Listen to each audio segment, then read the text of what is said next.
Rewritten story, 5 things to say no to after losing a spouse. What if, in the blink of an eye, the person who knew you better than anyone else was gone?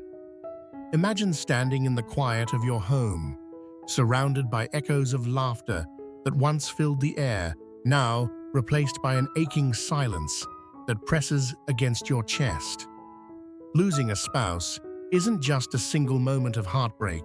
It's a tidal wave of grief that crashes over you, followed by a flood of decisions you never imagined facing alone. The pain is raw, unrelenting, and deeply personal, yet suddenly the world expects you to act, to choose, to move forward. In those fragile days, weeks, and months, it's all too easy to let loneliness, desperation, or the clamor of outside voices steer you toward choices that feel right in the moment, but leave scars of regret later. The truth is, while grief is yours alone to carry, there are pitfalls you can avoid, mistakes that countless others have stumbled into, only to look back and wish they'd paused, reflected, and said no. In this journey, we'll walk through 5 things you should think twice about after losing a spouse. Decisions that might seem tempting or urgent, but can complicate an already unbearable time. These aren't just warnings, they're lanterns to light your path, offering clarity amid the fog of loss. From hasty financial moves to the quiet trap of isolation, we'll explore why these choices matter and how steering clear of them can safeguard your emotional, financial, and physical well-being. Stay with me until the end, because this isn't just about dodging missteps, it's about honoring your grief while carving a way forward with dignity, strength, and the support you deserve. Let's begin. Number 1. Making big financial decisions too soon. Picture this. It's been just a few weeks since your spouse passed.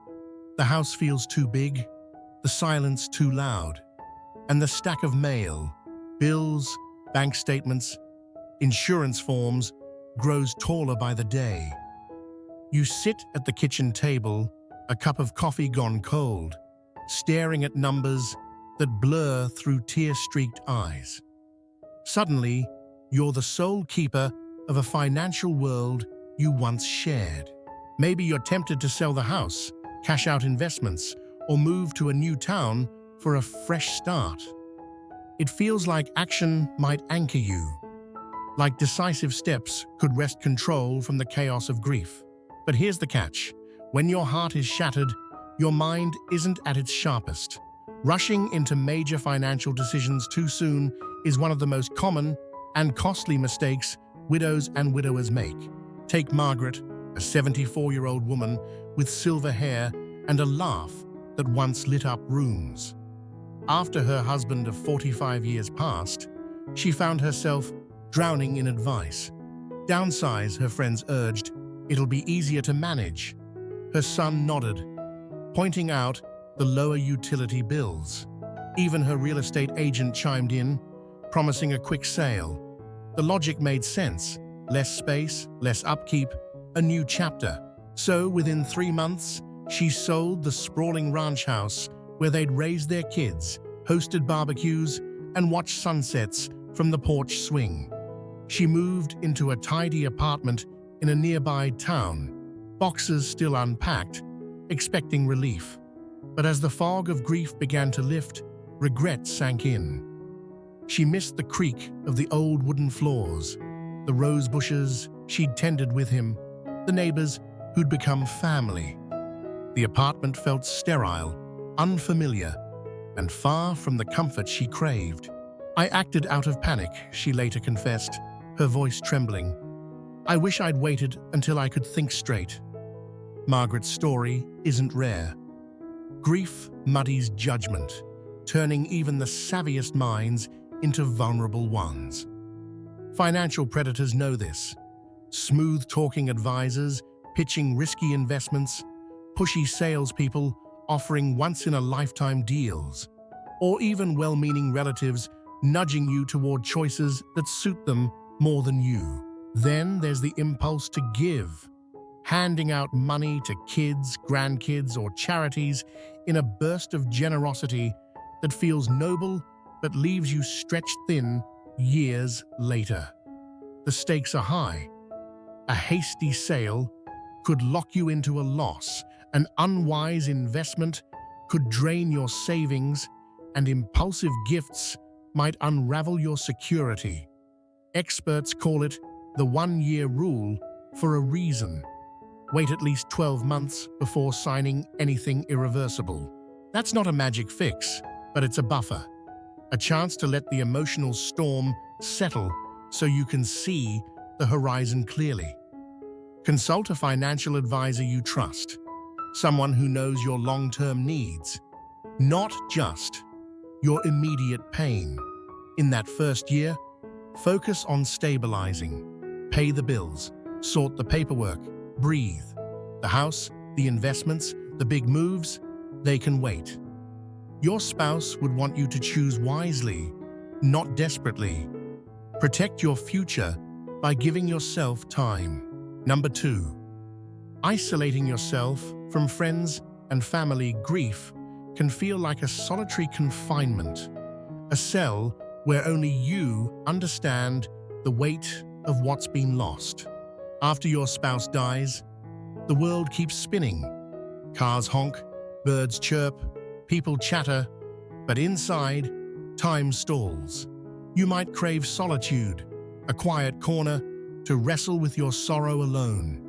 Maybe you dodge calls, let texts pile up, skip the family dinner where his empty chair would scream his absence. I just need space, you tell yourself. And at first, it's true. But here's where the danger creeps in. What starts as a moment of retreat can harden into a wall, brick by brick, until you're cut off from the very people who could help you carry the load. Consider Walter, 78, a retired carpenter with hands roughened by decades of work and a heart softened by 52 years with his wife Ellen. When she passed, the world felt too bright, too loud. He stopped answering the phone, each ring a reminder of her voice he'd never hear again. He skipped his grandson's birthday, unable to face the chatter and cheer. They wouldn't get it, he muttered, retreating to his recliner with a book he didn't read. Months slipped by, and the house grew stiller. Dust settled on the coffee table, dishes stacked in the sink. His energy faded, his appetite waned, and a heaviness he couldn't name took root. It wasn't until a neighbor, a wiry man named Tom with a stubborn streak, knocked one rainy afternoon and wouldn't take no for an answer. "Coffee," Tom insisted, thrusting a mug into Walter's hands. They sat, mostly silent, rain tapping the windows. That small breach in Walter's fortress sparked something. A weekly coffee ritual, then lunches with old buddies.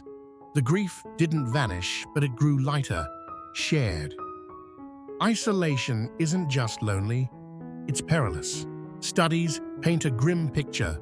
Prolonged withdrawal weakens your immune system, spikes blood pressure, even chips away at your lifespan. Yet connection, even in tiny doses, can stitch you back to life. It's not about grand gestures. No one expects you to host a party or spill your soul. Answer one call. Take a 10-minute walk with a friend. Sit in a cafe and let voices wash over you. Walter learned this the hard way, but you don't have to. Your loved ones might fumble their words, might not grasp your pain, but their presence is a lifeline.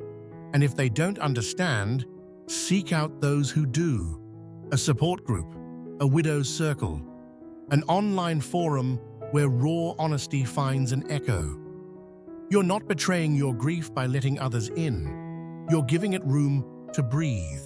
Number 3, ignoring your own health and well-being. When your spouse slips away, the world doesn't just dim, it tilts. The routines that once tethered you, morning coffee brewed for 2, Evening walks, hand in hand, unravel, leaving a void that swallows your energy. Grief consumes you, a relentless tide that drowns out hunger, sleep, even the will to move. You might skip breakfast, telling yourself you're not hungry, or let the gym membership lapse because the treadmill feels pointless without their chatter beside you. Doctor's appointments? They slide down the priority list, buried under the weight of loss. Some even feel a pang of guilt. Why care for myself when they're gone? But here's the stark truth. Neglecting your health doesn't honor their memory. It dims the light they'd want you to keep burning. Meet James, 81, a man with a wiry frame and eyes that still crinkle when he smiles, though the smiles come less often since his wife Ruth passed. She was the cook, the one who'd fill their small kitchen with the scent of simmering stew or fresh-baked bread. After she died, James stopped bothering. What's the point, he'd mutter, grabbing a bag of chips or a frozen dinner when his stomach growled. Sleep eluded him too. Nights spent staring at the ceiling, her side of the bed cold and untouched. Within months, his legs felt heavier, his breath shorter. Fatigue clung to him like damp fog. His daughter, Sarah, noticed first. His pallor, the way he shuffled instead of strode. "Dad, you've got to eat," she pleaded, setting a bowl of oatmeal in front of him one morning. He grumbled but took a bite, then another. She nudged him towards small steps, a glass of water, a sliced apple, a walk around the block. Slowly, the fog lifted, not all at once, but enough to feel human again. Grief doesn't just break your heart, it taxes your body. Research shows it spikes cortisol, strains your heart, weakens your defenses. A widow's risk of illness climbs in those first fragile years, not because of fate, but because self-care slips. Yet small choices, a warm meal, a 15-minute stroll, a checkup, build a bridge back to strength. James didn't leap to marathons or gourmet feasts. He started with oatmeal and a daughter's love. You can too. If cooking feels daunting, lean on a friend's casserole. If exercise seems hollow, step outside and let the sun warm your face. And that doctor's visit you've dodged, schedule it. Your spouse would hate to see you crumble, not out of duty, but because they cherished you. Healing starts with caring for the body that carries their memory. Number 4, rushing into a new relationship. Loneliness after losing a spouse isn't just an ache, it's a chasm. You wake to an empty bed, eat meals in silence, watch shows they loved with no one to laugh alongside. The absence gnaws, and in that hollow, the idea of someone new, someone to hold, to talk to, shimmers like a mirage. There's no shame in craving connection, it's human. But rushing into a relationship before your heart has had time to mend is like building a house on sand. One storm, and it collapses. The emotions of grief, longing, fear, desperation can masquerade as readiness, luring you into a romance that promises relief but delivers more pain. Barbara, 72, learned this the hard way. She'd spent nearly 50 years with her husband Tom, a quiet man who'd hum off-key while gardening. After he passed, the house felt like a museum of their life, his tools in the shed, his coat by the door. Loneliness hit her like a freight train. 4 months later, a friend introduced her to David, a charming widower with a warm smile. Coffee turned to dinners, dinners to dates. At first, it was a balm, someone to fill the silence, to share the mundane. But soon, David wanted more. Weekend trips, talks of moving in. Barbara felt the ground shift beneath her. She wasn't ready, Not for his pace, not for the guilt that crept in when she caught herself comparing him to Tom. "I thought he'd fix the hurt," she admitted later, tears streaking her lined face. "But I needed to fix it myself first." She ended it, bruised but wiser, vowing to wait until her heart caught up with her hopes. Grief scrambles your compass. You might seek a partner to escape the void, to replace what's lost. But that's a shaky foundation. A new love should bloom from wholeness, not neediness. And there's danger too. Scammers prey on the grieving, offering affection with strings attached. Money, isolation, control. Barbara dodged that bullet, but not everyone does. Take your time. Rediscover who you are alone, your quirks, your strength, before inviting someone new in. Talk to friends. Journal your feelings. Test the waters when you're steady. There's no deadline for love. When it comes, let it be real, not a bandage. Your spouse would want that for you. A connection born of peace, not haste. Number 5. Holding on to every possession without letting go. Their sweater still hangs in the closet, soft and worn, smelling faintly of them. Their favorite mug sits by the sink, a chip on the rim from that clumsy morning years ago. Every corner of your home holds a piece of them, a tangible thread to the life you built together. Letting go feels like betrayal, like severing the last tie. So you keep it all, their books, their tools, their half-used cologne, afraid that parting with anything means losing them again.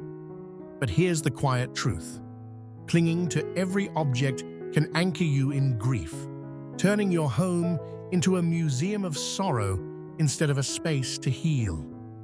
Harold, 76, faced this crossroads. His wife, Clara, had been his partner for 55 years, a woman with a sharp wit and a love for knitting. After she passed, he left her world intact.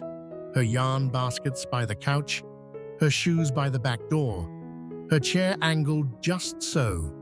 At first, it comforted him, a way to keep her near. But as months turned to a year, the untouched relics weighed him down.